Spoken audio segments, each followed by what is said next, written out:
DK Shivakumar ಸಂಪುಟ ವಿಸ್ತರಣೆ ಬಳಿಕ ಸಚಿವಾಕಾಂಕ್ಷಿಗಳು ಹಾಗೂ ಅವರ ಬೆಂಬಲಿಗರ ಆಕ್ರೋಶ ಮುಗಿಲು ಮುಟ್ಟಿದೆ. ಸಿಎಂ ಹಾಗೂ ಹೈಕಮಾಂಡ್ ವಿರುದ್ಧ ಹಿರಿಯ ಶಾಸಕರು ಆಕ್ರೋಶ ವ್ಯಕ್ತಪಡಿಸುತ್ತಿದ್ದಾರೆ.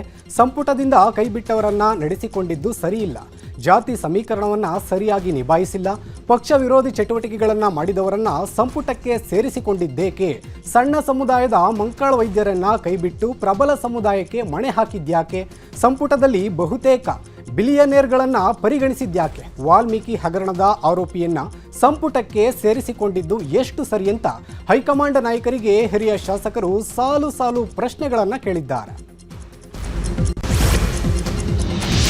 ಮಾಜಿ ಸಚಿವ ಮಹದೇವಪ್ಪ ಪಕ್ಷ ನಿಷ್ಠೆಯ ಪಾಠ ಮಾಡಿದ್ದಾರೆ. ಅಸಮಾಧಾನಿತರು ರಾಜೀನಾಮೆ ಕೊಡ್ತೇವೆ ಅನ್ನೋದು ಸರಿಯಲ್ಲ, ಅಧಿಕಾರ ಕೊಟ್ಟರೆ ಮಾತ್ರ ಪಕ್ಷ ಬೇಕು, ಇಲ್ಲವಾದ್ರೆ ರಾಜೀನಾಮೆ ಕೊಡ್ತೇವೆ ಅನ್ನೋದು ಸರಿಯಲ್ಲ. ಕೆಲವೊಮ್ಮೆ ಅವಕಾಶ ಸಿಗುತ್ತೆ, ಕೆಲವೊಮ್ಮೆ ಸಿಗಲ್ಲ. ಪ್ರಜಾಪ್ರಭುತ್ವಕ್ಕೆ ಧ್ವನಿಯಾಗಲು ಅಧಿಕಾರ ಇರಲೇಬೇಕೆಂದೇನಿಲ್ಲ. ಪ್ರಜಾಪ್ರಭುತ್ವ ಇಲ್ಲದಿದ್ರೆ ಅಧಿಕಾರವೂ ಇಲ್ಲ, ಯಾವುದೂ ಇಲ್ಲ ಅಂತ ಎಕ್ಸ್ನಲ್ಲಿ ಪೋಸ್ಟ್ ಮಾಡಿದ್ದಾರೆ.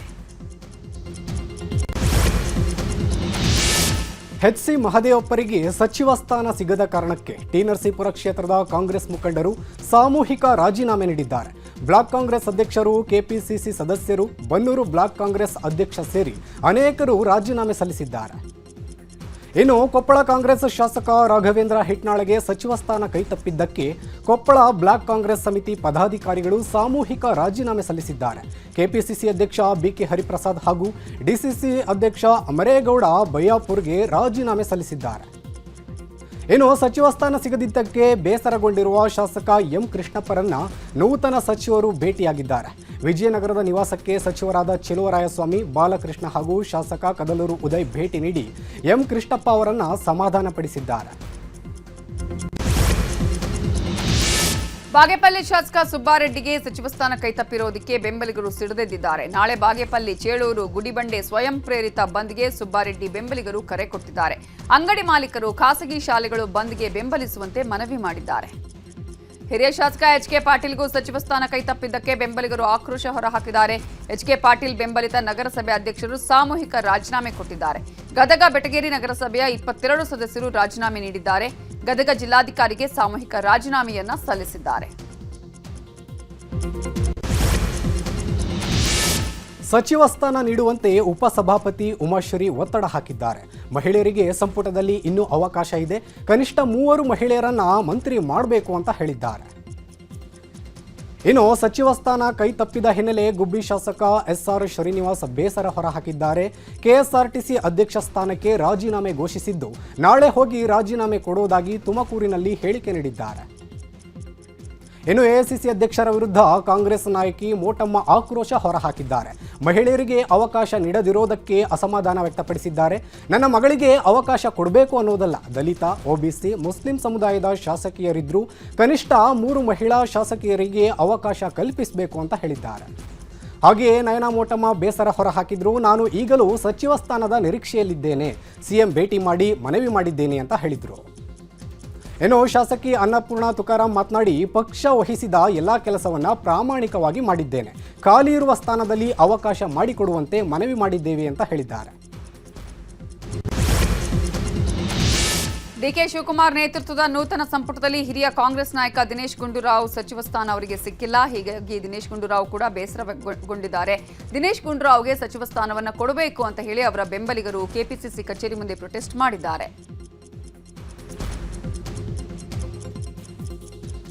ಗಾಂಧಿನಗರ ಕ್ಷೇತ್ರದ ಶಾಸಕ ದಿನೇಶ್ ಗುಂಡೂರಾವ್ ಅವರಿಗೆ ಸಚಿವ ಸ್ಥಾನ ಸಿಗದ ಬಗ್ಗೆ ಹೈಕಮಾಂಡ್ ಜೊತೆ ಮಾತಾಡ್ತೇನೆ ಅಂತ ಕೆಪಿಸಿಸಿ ಅಧ್ಯಕ್ಷ ಬಿಕೆ ಹರಿಪ್ರಸಾದ್ ತಿಳಿಸಿದ್ದಾರೆ. ಹಾಗೆಯೇ ಬೆಂಗಳೂರಿನ ಶಾಂತಿನಗರ ಶಾಸಕ ಎನ್.ಎ. ಹಾರಿಸ್ಗೂ ಸಚಿವ ಸ್ಥಾನ ಕೈ ತಪ್ಪಿದೆ. ಹೀಗಾಗಿ ಹಾರಿಸ್ ಬೆಂಬಲಿಗರು brigade road, the great wall circle ಬಳಿ ಪ್ರತಿಭಟನೆ ಮಾಡಿದ್ರು. ರಸ್ತೆ ತಡೆದವರನ್ನ ಪೊಲೀಸರು ವಶಕ್ಕೆ ಪಡೆದರು. ಆನೇಕಲ್ ಶಾಸಕ ಬಿ ಶಿವಣ್ಣಗೆ ಸಚಿವ ಸ್ಥಾನ ಕೈ ತಪ್ಪಿದ ಹಿನ್ನೆಲೆ ಬೆಂಬಲಿಗರ ಆಕ್ರೋಶ ಭುಗಿಲೆದ್ದಿದೆ. ಚಂದಾಪುರ ಸರ್ಕಲ್ನಲ್ಲಿ ಕಾಂಗ್ರೆಸ್ ಕಾರ್ಯಕರ್ತರು ಟೈರ್ಗೆ ಬೆಂಕಿ ಹಚ್ಚಿ ಆಕ್ರೋಶ ಹೊರಹಾಕಿದ್ದಾರೆ. ಸಚಿವ ಸ್ಥಾನ ಸಿಗದಿದ್ದಕ್ಕೆ ಶಾಸಕ ಬೇಳೂರು ಗೋಪಾಲಕೃಷ್ಣ ರಾಜೀನಾಮೆ ಎಚ್ಚರಿಕೆ ನೀಡಿದ್ರು. ಇಂದು ಸಿಎಂ ಡಿಕೆ ಶಿವಕುಮಾರ್ ಅವರನ್ನ ಭೇಟಿ ಮಾಡಿದ ಬಳಿಕ ಯು ಟರ್ನ್ ಹೊಡೆದಿದ್ದಾರೆ. ನಿನ್ನೆ ರಾಜೀನಾಮೆ ಎಚ್ಚರಿಕೆ ನೀಡಿದ್ದ ಬೇಳೂರು ಇಂದು ರಾಜೀನಾಮೆ ಕೊಡಲ್ಲ ಅಂತ ಹೇಳಿದ್ದಾರೆ. ನ್ಯೂಸ್ 18ಗೆ ಶಾಸಕ ಬೇಳೂರು ಗೋಪಾಲಕೃಷ್ಣ ಮಾತನಾಡಿ, ಸಿಎಂ ಮಾತಿಗೆ ಬೆಲೆ ಕೊಟ್ಟು ರಾಜೀನಾಮೆ ಕೊಡದೇ ಇರಲು ನಿರ್ಧಾರ ಮಾಡಿದ್ದೇನೆ ಅಂತ ಹೇಳಿದ್ದಾರೆ. ಹಾಗೆಯೇ ಶಾಸಕ ಬಿಕೆ ಸಂಗಮೇಶ್ ಕೂಡ ರಾಜೀನಾಮೆ ಕೊಡದಿರಲು ನಿರ್ಧಾರ ಮಾಡಿದ್ದಾರೆ. ಸಚಿವ ಸ್ಥಾನ ಸಿಗುವ ಬಗ್ಗೆ ಸಂಗಮೇಶ್ ಭಾರಿ ನಿರೀಕ್ಷೆಯಲ್ಲಿದ್ದರು. ಆದರೆ ಸಚಿವ ಸ್ಥಾನ ಕೈತಪ್ಪಿದ್ದಕ್ಕೆ ಸಂಗಮೇಶ್ ಬೇಸರಗೊಂಡಿದ್ದಾರೆ. ಸಚಿವ ಸ್ಥಾನ ಸಿಗದೆ ನಿರಾಸೆಯಾಗಿರುವ ಹಲವು ಶಾಸಕರು ಬಹಿರಂಗವಾಗಿ ಅಸಮಾಧಾನ ಹೊರಹಾಕಿದ್ದಾರೆ. ಅಸಮಾಧಾನ ವಿಚಾರವಾಗಿ ಹೈಕಮಾಂಡ್ ಗರಂ ಆಗಿದ್ದು, ಸಿಟ್ಟಿಗೆದ್ದ ಶಾಸಕರಿಗೆ ಹೈಕಮಾಂಡ್ ಖಡಕ್ ಸಂದೇಶವನ್ನ ರವಾನಿಸಿದೆ. ಯಾರೇ ರಾಜೀನಾಮೆ ಕೊಟ್ಟರು ಮುಲಾಜಿಲ್ಲದೆ ರಾಜೀನಾಮೆ ಅಂಗೀಕರಿಸಿ ಅಂತ ಸಿಎಂ ಡಿಕೆ ಶಿವಕುಮಾರ್ಗೆ ಸ್ಪಷ್ಟ ಸಂದೇಶ ಕೊಟ್ಟಿದೆ. ಇದರ ಬೆನ್ನಲ್ಲೇ ಸಿಎಂ ಅತೃಪ್ತರಿಗೆ ಖಡಕ್ ಸಂದೇಶ ಕೊಟ್ಟಿದ್ದು, ಯಾರೇ ರಾಜೀನಾಮೆ ಕೊಟ್ಟರು ಕೆಲ ಕ್ಷಣಗಳಲ್ಲಿ ರಾಜೀನಾಮೆ ಅಂಗೀಕರಿಸುವುದಾಗಿ ಡಿಕೆಶಿ ಹೇಳಿದ್ದಾರೆ. ರಾಜೀನಾಮೆ ಕೊಡೋರು ಇವೆಲ್ಲ ರಾಜಕೀಯದಲ್ಲಿ ನಡೀತಾ ಇರೋದು. ರಾಜೀನಾಮೆ ಕೊಡೋರ ಬಗ್ಗೆ ಯಾರು ತಡೆಯೋಕ್ಕಾಗಲ್ಲ. ಪಾರ್ಟಿ ಬೇಕು, ಅವ್ರಿಗೂ ಭವಿಷ್ಯ ಬೇಕು ಅಂತಂದ್ರೆ ಪಕ್ಷ ಇದ್ರೆ ಇದು. ನನಗೆ ರಾಜೀನಾಮೆ ಕೊಡ್ಬೋದೈತಲ್ಲ. ನಾನು ಧರ್ಮಸಿಂಗ್ ಕಾಲದಲ್ಲಿ, ಬೇರೆ ಕಾಲ ಸಿದ್ದರಾಮಯ್ಯ ಕಾಲದಲ್ಲಿ ಎಲ್ಲ ನನ್ನ ಮಂತ್ರಿಗೆ ತಪ್ಪಿಸ್ತಾರಾದಾಗ ನಾನು ಪರಮೇಶ್ವರ್ ಇಬ್ರು ತಾಳ್ಮೆಯಿಂದ ಇರಲಿಲ್ವಾ? ನಿನ್ನೆ ಯಾರು ಹೇಳಿಲ್ವಾ? ನಾನು ವೀರೇಂದ್ರ ಪಾಟೀಲ್ ಕಾಲದಲ್ಲಿ ಬಂಗಾರಪ್ಪನವ್ರಿಗೆ ಕೊಟ್ಟಿರಲಿಲ್ಲ, ಖರ್ಗೆ ಸಾಹೇಬ್ರಿಗೆ ಕೊಟ್ಟಿರಲಿಲ್ಲ, ಧರ್ಮಸಿಂಗ್ಗೆ ಕೊಟ್ಟಿರಲಿಲ್ಲ. ಅವರೆಲ್ಲ ಚೀಫ್ ಮಿನಿಸ್ಟರ್ಗಳಾಗಲಿಲ್ವಾ? ಇವೆಲ್ಲ ಪೇಷನ್ಸಿಂದ ಈ ಸಂದರ್ಭದಲ್ಲಿ ಇರಬೇಕಾಗ್ತದೆ. Party is very much important. ಯಾರು ರೆಸಿಗ್ನೇಷನ್ ಕೊಟ್ಟರೆ within few minutes I am going to accept. ಸಚಿವರಾಗ್ತಿದ್ದಂತೆ ಮಾಗಡಿಯ HC ಬಾಲಕೃಷ್ಣ ಮನೆ ದೇವರ ದರ್ಶನ ಪಡೆದಿದ್ದಾರೆ. ಮಾಗಡಿ ತಾಲೂಕಿನ ನೇರಳಕೆರೆ ಗ್ರಾಮದ ಶ್ರೀ ಲಕ್ಷ್ಮೀ ನರಸಿಂಹಸ್ವಾಮಿ ದರ್ಶನ ಪಡೆದಿದ್ದಾರೆ. ಕುಣಿಗಲ್ ಶಾಸಕ ರಂಗನಾಥ್ ಜೊತೆಗೆ ಬಾಲಕೃಷ್ಣ ದರ್ಶನ ಪಡೆದು ಪೂಜೆ ಸಲ್ಲಿಸಿದ್ದಾರೆ.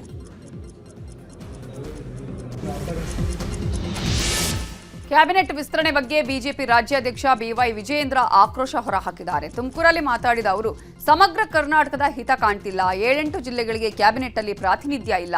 ಉತ್ತರ ಕನ್ನಡದ ಮಂಕಾಳು ವೈದ್ಯರಿಗೆ ಸ್ಥಾನ ಸಿಕ್ಕಿಲ್ಲ. ಅತ್ಯಂತ ಹಿಂದುಳಿದ ವರ್ಗದ ಶಾಸಕರ ಕಡೆಗಣನೆ ಆಗಿದೆ. ದೆಹಲಿಯಿಂದ ಬಂದ ಪಟ್ಟಿ ಬದಲಾಗಿದ್ಯಾಕೆ ಅಂತ ರಾಜ್ಯ ಸರ್ಕಾರಕ್ಕೆ ಪ್ರಶ್ನೆ ಕೇಳಿದ್ದಾರೆ. ಎಂಎಲ್ಸಿ ಗಾಯತ್ರಿ ಶಾಂತೇಗೌಡರಿಗೆ ವಂಚನೆ ಆಗಿದೆ ಅಂತ ವಿಜಯೇಂದ್ರ ಆಕ್ರೋಶ ಹೊರಹಾಕಿದ್ದಾರೆ. ಕುರುಬ ಸಮುದಾಯದವರಿಗೆ ಸಂಪುಟ ವಿಸ್ತರಣೆಯಲ್ಲಿ ಸಚಿವ ಸ್ಥಾನ ಸಿಗದಿದ್ದಕ್ಕೆ ಆಕ್ರೋಶ ಭುಗಿಲೆದ್ದಿದೆ. ಕಾಂಗ್ರೆಸ್ ಅಲ್ಲಿರೋ ಕುರುಬ ಸಮುದಾಯದ ಶಾಸಕರಿಗೆ ಮತ್ತು ಮುಖಂಡರಿಗೆ ಬಿಜೆಪಿ ಗಾಳ ಹಾಕಿದೆ. ಬಹಿರಂಗವಾಗಿ ಬಿಜೆಪಿ ಶಾಸಕ ದೊಡ್ಡನಗೌಡ ಪಾಟೀಲ್ ಬಿಜೆಪಿಗೆ ಆಹ್ವಾನಿಸಿದ್ದಾರೆ. ಇದೀಗ ರಾಜ್ಯದ ಸುದ್ದಿಗಳನ್ನು ನೋಡ್ತಾ ಹೋಗೋಣ. ಋತುಚಕ್ರ ಹಾಗೂ ಮಹಿಳೆಯರ ಆರೋಗ್ಯದ ಬಗ್ಗೆ ಆರೋಗ್ಯ ಸಚಿವ ಯುಟಿ ಖಾದರ್ ಸಭೆ ಮಾಡಿದ್ದಾರೆ. ಸಭೆಯಲ್ಲಿ ನಟಿ ರಮ್ಯಾ ಭಾಗಿಯಾಗಿದ್ದರು. ಮಹಿಳೆಯರ ಆರೋಗ್ಯ ಸಂಬಂಧ ಋತುಧಾರೆ ಎಂಬ ಯೋಜನೆ ಜಾರಿಗೆ ಸರ್ಕಾರ ನಿರ್ಧರಿಸಿದೆ. ಈ ಋತುಧಾರೆಗೆ ನಟಿ ರಮ್ಯಾ ಅಂಬಾಸಿಡರ್ ಆಗಿದ್ದಾರೆ. ಸಭೆ ಬಳಿಕ ಸುದ್ದಿಗೋಷ್ಠಿ ಮಾಡಿದ ಸಚಿವ ಯುಟಿ ಖಾದರ್ ಮಾಹಿತಿಯನ್ನು ನೀಡಿದರು.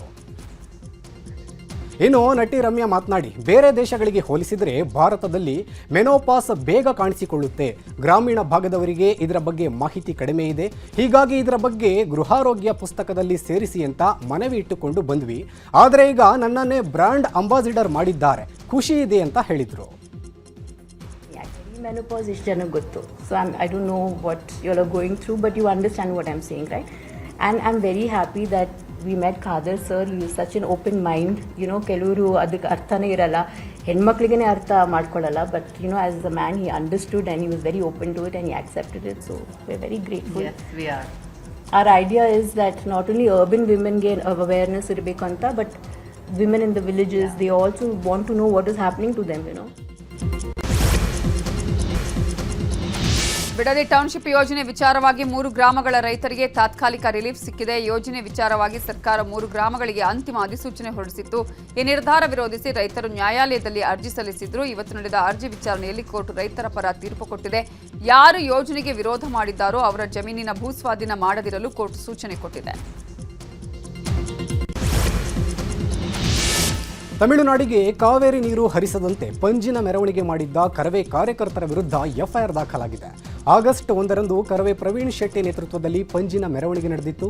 ಬೆಂಗಳೂರಿನ ಕೆಆರ್ ಪುರದಲ್ಲಿ ರಾಷ್ಟ್ರೀಯ ಹೆದ್ದಾರಿಯಲ್ಲಿರುವ ಕಾವೇರಿ ಮಾತೆ ಪುತ್ಥಳಿಗೆ ಹೂವಿನ ಹಾರ ಹಾಕಿ ರಸ್ತೆಯಲ್ಲಿ ಪಂಜಿನ ಮೆರವಣಿಗೆ ಮಾಡಿದ್ರು. ಅನುಮತಿ ಪಡೆಯದೆ ಪಂಜಿನ ಮೆರವಣಿಗೆ ಮಾಡಿದ್ದಕ್ಕೆ ಕರವೇ ಕಾರ್ಯಕರ್ತರ ವಿರುದ್ಧ ಎಫ್ಐಆರ್ ದಾಖಲಾಗಿದೆ.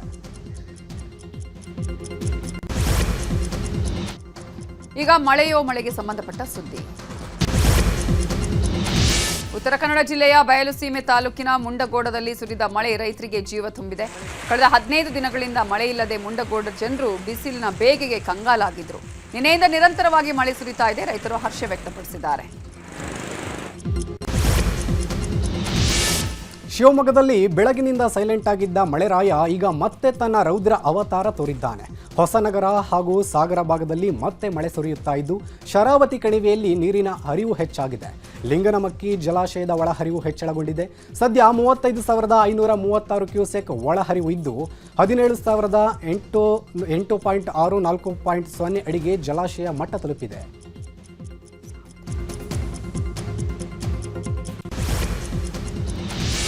ಪಶ್ಚಿಮ ಘಟ್ಟ ಪ್ರದೇಶದಲ್ಲಿ ಮುಂದುವರೆದಿದೆ ಮಳೆ ಅಬ್ಬರ. ಘಟಪ್ರಭಾ ನದಿ ಅಪಾಯದ ಮಟ್ಟ ಮೀರಿ ಹರಿತಿದೆ. ಉದಗಟ್ಟಿ ವಡೇರಗಟ್ಟಿ ನಡುವಿನ ಸಂಪರ್ಕ ಸೇತುವೆ ಮುಳುಗಡೆಯಾಗಿದೆ.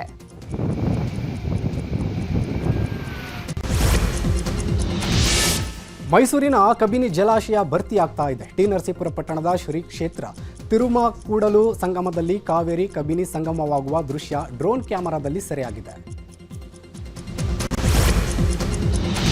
ಸಿಲಿಕಾನ್ ಸಿಟಿ ಬೆಂಗಳೂರಿನ ಅನೇಕ ಕಡೆ ಮಳೆ ಆರಂಭ ಆಗಿದೆ. ವಿಜಯನಗರ, ಅತ್ತಿಗುಪ್ಪೆ, ಗೋವಿಂದರಾಜನಗರ ಸುತ್ತಮುತ್ತ ಜೋರು ಮಳೆಯಾಗಿದೆ.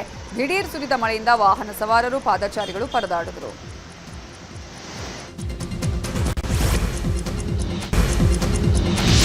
ನಟಿ ತ್ರಿಷಾ ಬಗ್ಗೆ ಆಕ್ಷೇಪಾರ್ಹ ಹೇಳಿಕೆ ಕೊಟ್ಟ ಆರೋಪದಲ್ಲಿ ತಮಿಳುನಾಡು ವಿಪಕ್ಷ ನಾಯಕ ಉದಯನಿಧಿ ಸ್ಟಾಲಿನ್ರನ್ನ ಪೊಲೀಸರು ಅರೆಸ್ಟ್ ಮಾಡಿದ್ದಾರೆ. ಹೈಕೋರ್ಟ್ನಲ್ಲಿ ತುರ್ತು ವಿಚಾರಣೆಗೆ ಉದಯನಿಧಿ ಪರ ವಕೀಲರು ಅರ್ಜಿ ಸಲ್ಲಿಸಿದ್ರು. ಅರ್ಜಿಯ ವಿಚಾರಣೆ ನಡೆಸಿದ ಕೋರ್ಟ್ ವಿಚಾರಣೆ ಬಳಿಕ ಸ್ಟೇಷನ್ ಬೇಲ್ ಮೇಲೆ ಬಿಡುಗಡೆ ಮಾಡಿ ಅಂತ ತಂಜಾವೂರು ಪೊಲೀಸರಿಗೆ ಸೂಚನೆ ಕೊಟ್ಟಿದೆ. ಥೈಲ್ಯಾಂಡ್ನ ಪುಕೆಟ್ನಿಂದ ದೆಹಲಿಗೆ ಬರ್ತಾ ಇದ್ದ ಏರ್ ಇಂಡಿಯಾ ವಿಮಾನ ಗಾಳಿಯ ಒತ್ತಡಕ್ಕೆ ಸಿಲುಕಿದ ಪರಿಣಾಮ ಸಿಬ್ಬಂದಿ ಸೇರಿದಂತೆ 12 ಪ್ರಯಾಣಿಕರಿಗೆ ಸಣ್ಣ ಪುಟ್ಟ ಗಾಯಗಳಾಗಿವೆ. ಘಟನೆಯಲ್ಲಿ ವಿಮಾನಕ್ಕೂ ಸ್ವಲ್ಪ ಹಾನಿಯಾಗಿದೆ. ಕಾರ್ಪೊರೇಟ್ ಕಾಯ್ದೆಗಳ ತಿದ್ದುಪಡಿ ವಿಧೇಯಕ 2026 ಕುರಿತ ವರದಿಯನ್ನು ಜಂಟಿ ಸಂಸದೀಯ ಸಮಿತಿ ಲೋಕಸಭೆ ಸ್ಪೀಕರ್ ಓಂ ಬಿರ್ಲಾ ಅವರಿಗೆ ಸಲ್ಲಿಸಿದೆ. ದೇಶದಲ್ಲಿ ಉದ್ಯಮ ಸ್ನೇಹಿ ವಾತಾವರಣ ನಿರ್ಮಿಸುವುದು, ಕಾರ್ಪೊರೇಟ್ ಆಡಳಿತವನ್ನು ಮತ್ತಷ್ಟು ಬಲಪಡಿಸುವ ಪ್ರಮುಖ ಶಿಫಾರಸುಗಳನ್ನು ಈ ವರದಿಯಲ್ಲಿ ನೀಡಲಾಗಿದೆ. ಅಯೋಧ್ಯೆಯ ರಾಮಮಂದಿರ ದೇಣಿಗೆ ಕಳವು ಪ್ರಕರಣ ಸಂಬಂಧ ಪ್ರಧಾನಿ ನರೇಂದ್ರ ಮೋದಿ ಉತ್ತರಿಸಬೇಕು ಅಂತ ಎಐಸಿಸಿ ಅಧ್ಯಕ್ಷ ಮಲ್ಲಿಕಾರ್ಜುನ ಖರ್ಗೆ ಒತ್ತಾಯಿಸಿದ್ದಾರೆ. ಜಾರ್ಖಂಡ್ನಲ್ಲಿ ಜೆಪಿಎಸ್ಸಿ ಮತ್ತು ಜೆಎಸ್ಎಸ್ಇ ಪರೀಕ್ಷೆಗಳಲ್ಲಿನ ಅಕ್ರಮಗಳ ಆರೋಪದ ಕುರಿತು ಸಿಬಿಐ ತನಿಖೆಗೆ ಆಗ್ರಹಿಸಿ ವಿದ್ಯಾರ್ಥಿಗಳಿಂದ ಭಾರೀ ಪ್ರತಿಭಟನೆ ಆಗ್ತಾ ಇದೆ. ಅಂತಾರಾಷ್ಟ್ರೀಯ ಮಟ್ಟದಲ್ಲಿ ಏನಾಗ್ತಾ ಇದೆ ಅನ್ನೋದನ್ನ ನೋಡೋಣ ವಿದೇಶ ಸುದ್ದಿಯಲ್ಲಿ. ಗ್ರೀಕ್ನಲ್ಲಿ ಕಾಡ್ಗಿಚ್ಚನ್ನು ನಂದಿಸಲು ಮುಂದಾಗಿದ್ದ 2 ಅಗ್ನಿಶಾಮಕ ಹೆಲಿಕಾಪ್ಟರ್ಗಳು ನೋಡ್ತಿದ್ದಂತೆ ಒಂದಕ್ಕೊಂದು ಡಿಕ್ಕಿ ಹೊಡೆದುಕೊಂಡಿದೆ. ಅಥೆನ್ಸ್ನ ಅಟಿಕಾ ಪ್ರದೇಶದ ಸಾತಾದಲ್ಲಿ ಈ ಘಟನೆ ನಡೆದಿದೆ.